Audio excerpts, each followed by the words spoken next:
महाराज अगर कहीं भी आपको लगता है कि बेटी गलत रास्ते पे जा रही है तो आप बिटिया के हाथ पीले कर दो, ये आपके लिए भी अच्छा और बेटी के लिए भी अच्छा है। बोलिए गोविंद भगवान की। भैया और आज के जमाने में आपको बता दें 80% कितना 80% बेटियों का घर बिगाड़ने में उनकी खुद की माताओं का हाथ है। बोलिए कन्हैया लाल की।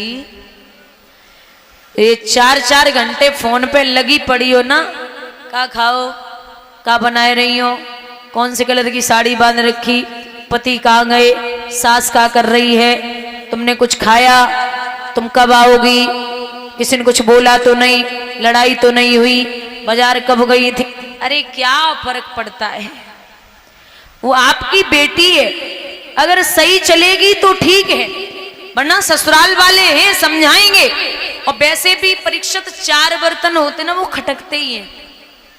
थोड़ी बहुत तो अब 4 बर्तन इकट्ठे रख दो तो उठाओगे तो आवाज तो आएगी। ऐसे ही परिवार है, थोड़ी बहुत तो अनमन चलती रहती है। कछु तो हमने ऐसे बाप देखे जो बिटिया के घर पे जाएंगे, बोले देखो ससुराल वालों से हमारी बेटी से अगर कुछ कह दिया ना तो हमसे बुरा कोई नहीं होगा, सबको दहेज लगवा देंगे, सबको फांसी, सबको जेल। और ज्यादा कुछ परेशानी तो बिटिया तू आग लगा ली हम सबको देख ली, या तू फांसी लगा ली हम सबको देख ली। आप बेटी को समझाइए, बेटी अगर ठीक है तो आप सबसे लड़ सकते हैं। और कभी भी आप बेटी को समझाने जाएं तो बिटिया को अकेले में समझाइए और ससुराल पक्ष वालों को अकेले में समझाइए। उनको भी थोड़ा धमकी अपने हिसाब से दे दो, बोले बिटिया को परेशान मत करना वरना हमसे बुरा कोई नहीं होगा। ऐसे उनको अकेले में समझा दो। और बेटी से अकेले में कहना देखो बिटिया पराया घर है, आप यहीं की हो, अब हमेशा यहीं रहना है, इसलिए आपको ज्यादा लड़ाई करने की जरूरत नहीं है, आपकी मायके में जिंदगी नहीं कटेगी, यही सब कुछ है आपके। मैं ये भी नहीं कहती हूं कि ज्यादा तकलीफ हो, अगर मारपीट कर रहे हैं, तकलीफ पे तकलीफ दिए जा रहे हैं। तो अभी थोड़े दिन पहले की खबर है कि जैसे बाप बिटिया को विदा करता है और बैंड बाजे के साथ लेके जाते हैं ससुराल वाले, वैसे ही एक बाप खुद अपनी बेटी को ससुराल में बहुत परेशान थी, लोगों से पीड़ित थी, तो बाप खुद अपनी बेटी को बैंड बाजे के साथ वापस लेके आया है मायके में। बोलिए कन्हैया लाल की। बेटियां अगर बहुत ज्यादा तकलीफ में हैं, जैसे आपको लगता है कि सब सुलझ जाएगा, ठीक चलेगा सब कुछ, तो आप ठहर जाओ, लेकिन कहीं भी लगता है तो आप बेटी को ले आइए। यहां बोले हैं विश्वामित्र कि हे राजा, बाबा बोले कुछ अधिक नहीं और कछु इच्छा दान चुका राजन, लाड़ो घर में कुआरी है के पीले हाथ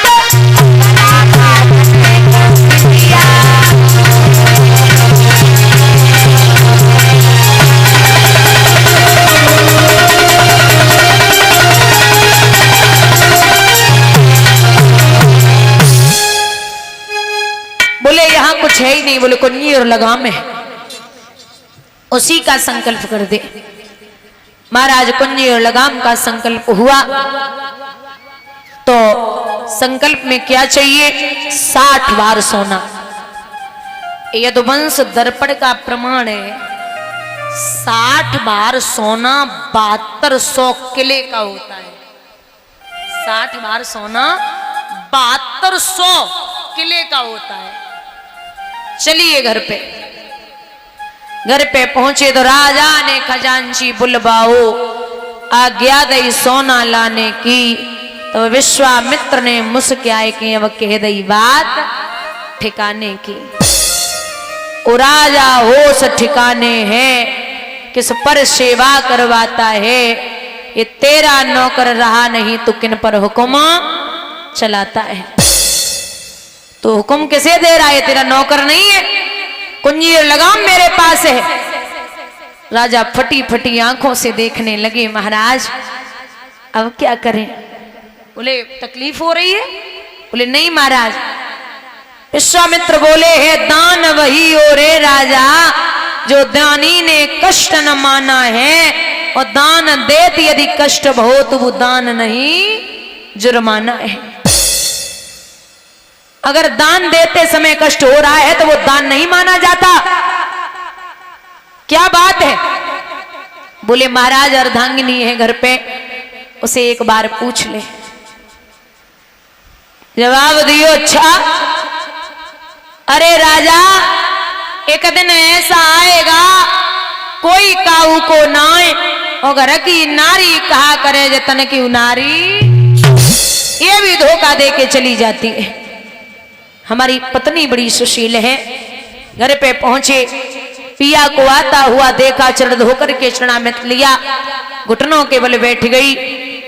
महाराज आज यहां पूछने लगी, नाथ क्या हुआ आप उदास हैं? बोले देवी कुछ मत पूछे, एक महात्मा ने आए कि हमारे पूरे राज्य को ले लियो। अरे इसलिए चिंतित है? महाराज वो राज्य आज आपका, कल किसी और का, परसों किसी और का।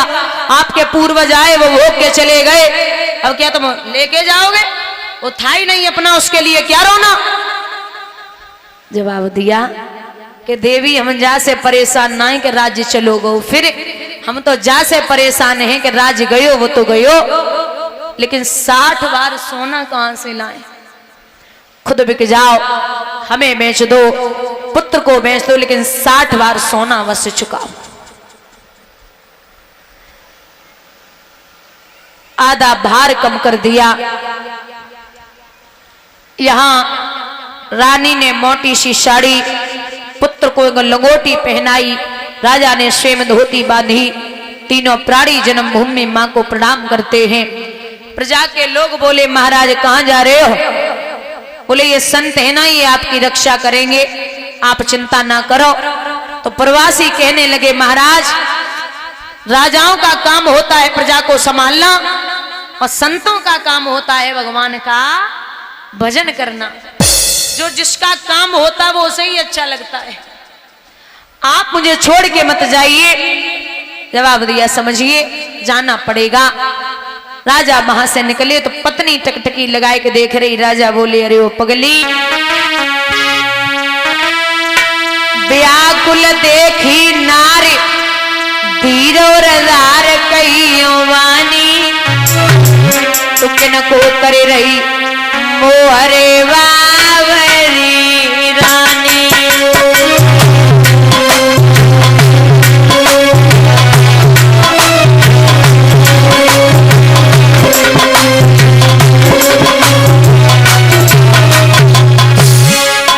मेरे विधि में लिखो लीलाट राज और पाट करी रजधानी। मेरे विधि में लिखो लीलाट राज और पाट करी रजधानी। अजो महल छोड़ के चले गए रे दान देके दानी।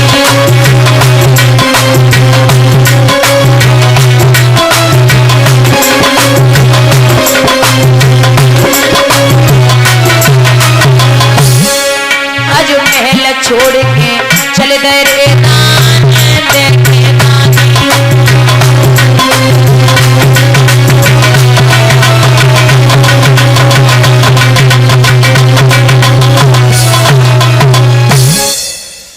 बंधुओं स्वयं आज तीनों प्राणी चलते, जेठ का महीना चला नहीं जा रहा तो मैया मुंह के बल गिर पड़ी। रोहित बेहोश है। विश्वामित्र बोले एक भी मर गया तो मेरा 20 भार सोना कम हो जाएगा, पानी दो। तो रोहित को होश आयो, जवाब दियो। रोहित दास लला ने जवाब दियो आप तो विप्रवर ज्ञानी हैं और पानी की यहाँ जरूरत क्या, हम खुद ही पानी पानी है। विश्राम धाम सुख धाम से निर्धारी लेख नहीं सकते, और पानी पीना तो दूर रहा हम पानी देख नहीं सकते। अगर पानी पिलाना होता तो आप मुझे यहां लेके नहीं आते। तीनों प्राणी काशी नगरिया में पहुंचे तो आवाज लगाई विश्वामित्र ने, हे काशी के लोगों, अभी तक तुमने पशुओं का और सब्जी का बाजार देखा होगा, लेकिन आज एक नया बाजार लगा है जो है इंसानों का, और सबकी कीमत 20-20 भार सोना है।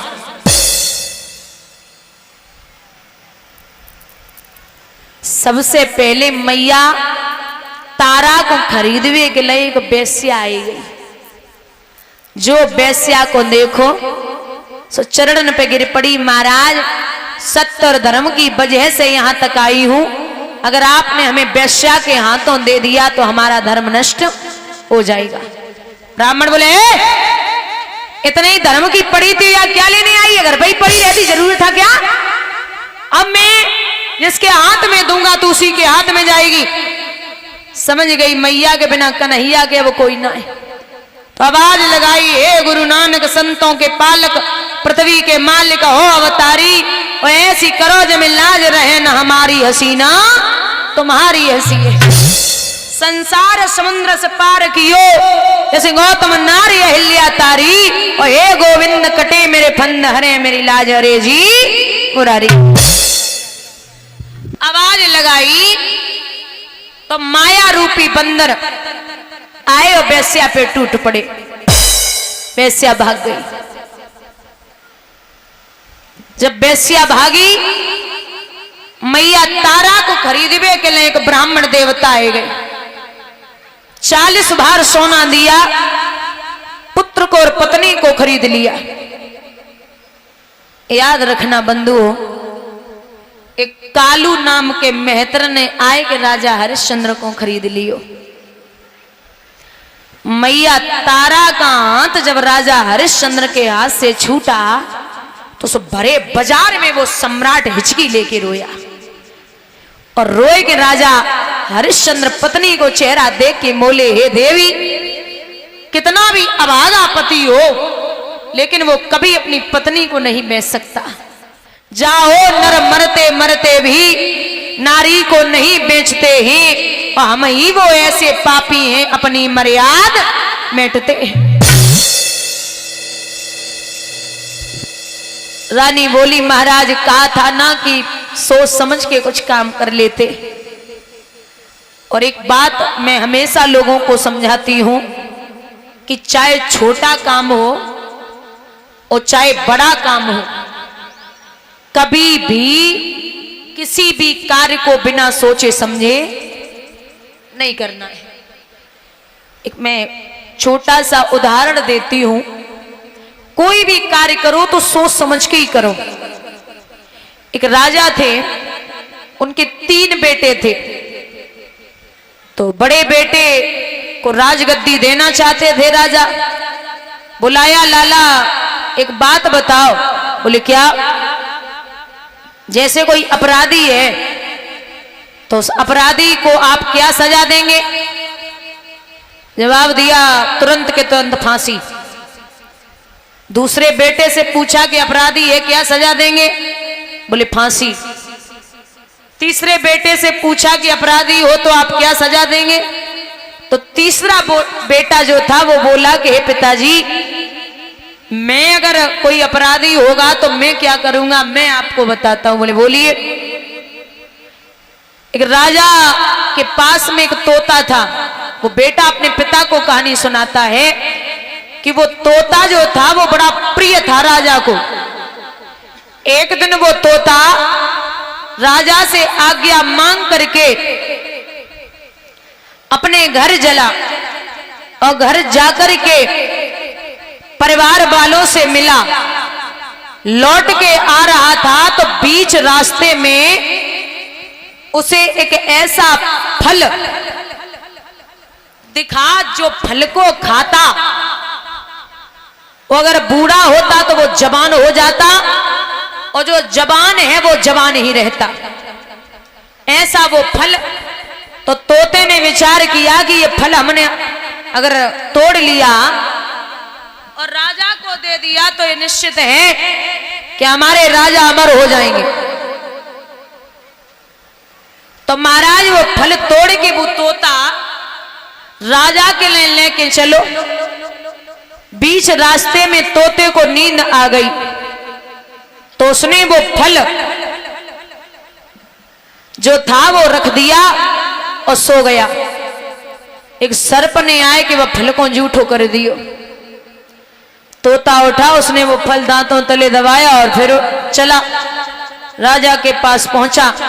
राजा बोले परिवार से मिलाए? बोले हाँ मिलाए। अच्छा लगा? बोले बहुत अच्छा लगा। ये फल काहे का है?